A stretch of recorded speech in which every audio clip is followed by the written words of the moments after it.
Hello friends, and welcome to our Demo Dive of Olija, or Olija. I don't know if I am pronouncing that right, but I am trying. So this game is developed by Skeleton Crew Studio and is published by good old Devolver Digital, and is set to release in 2020 at some point. The Steam description describes Olija as a game about Faraday's quest, the main character, who is a man shipwrecked, then trapped in the mysterious country of Terraphage. Armed with a legendary harpoon, he and other castaways try to leave this hostile country to return to their homelands. The player will be exploring a mysterious and handcrafted world inspired by sailors' legends and Asian fantasy. And, at some point, you can craft magic hats. Of course, what we see in this demo is only a slice of the story, but it does everything to capture the player. The introduction to the stranded Faraday treats us to a glimpse of a cursed tale to come. The boss fight conclusion serves as an indication of future conflict after you release someone from their cage. Once again, it is only a demo, but the Steam description promises future reunions with Faraday's crewmates and multiple interactions with the titular Olija.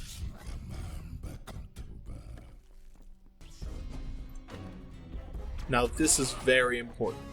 How did the combat feel? Honestly, it was great. It played like Dead Cells, with visceral attacks that look and feel good.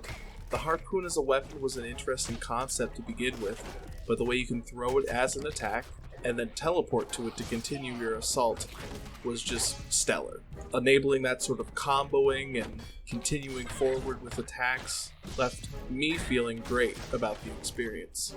The side weapons as well were a great addition, with the crossbow adding pure range and rapid fire bolts to enemies, and the beginning sword, which I did not realize I had until I had to give it up.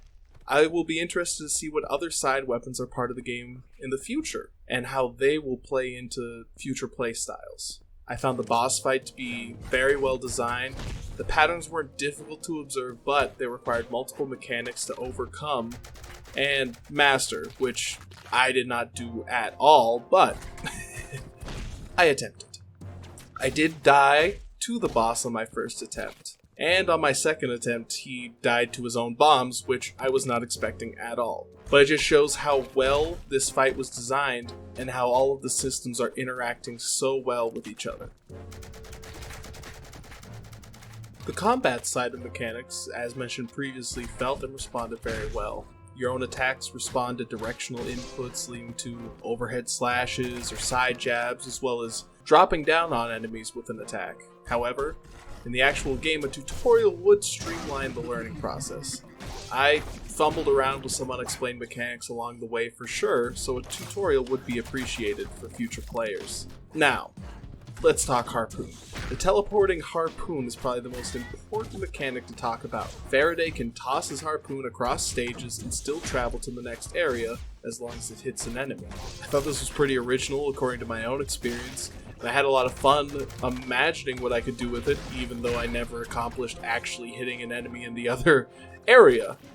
But the idea of it and the future possibilities excite me. A briefly seen harpoon mechanic involves sticking the harpoon into an indicated portion of a wall to platform onto it. I thought that was very cool, and I wish that was possible on any old wall, but I do understand that would require a full redesign of the maps and just the playstyle in general for the game.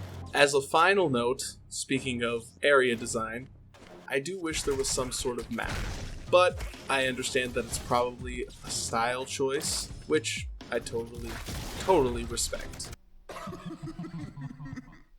Speaking of style, the art for this game is beautiful. Every single pixel of it.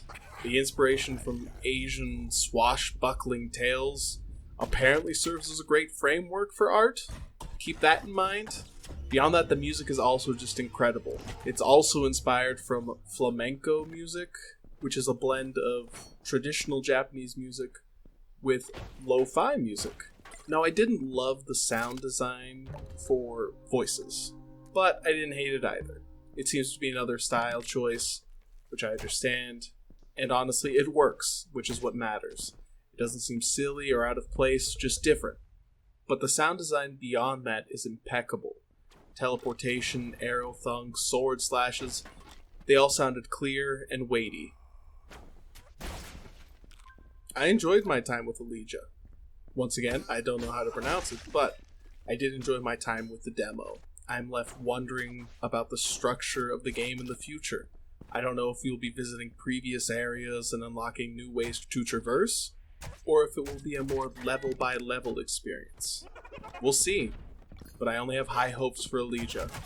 For now, the release date is listed as 2020 on Steam and on Switch, but make sure to go and play the demo for yourself and follow the game for updates. Thank you, and if you enjoyed the demo dive, please leave a like and comment on any suggestions for the next dive or on ways I can improve. See ya!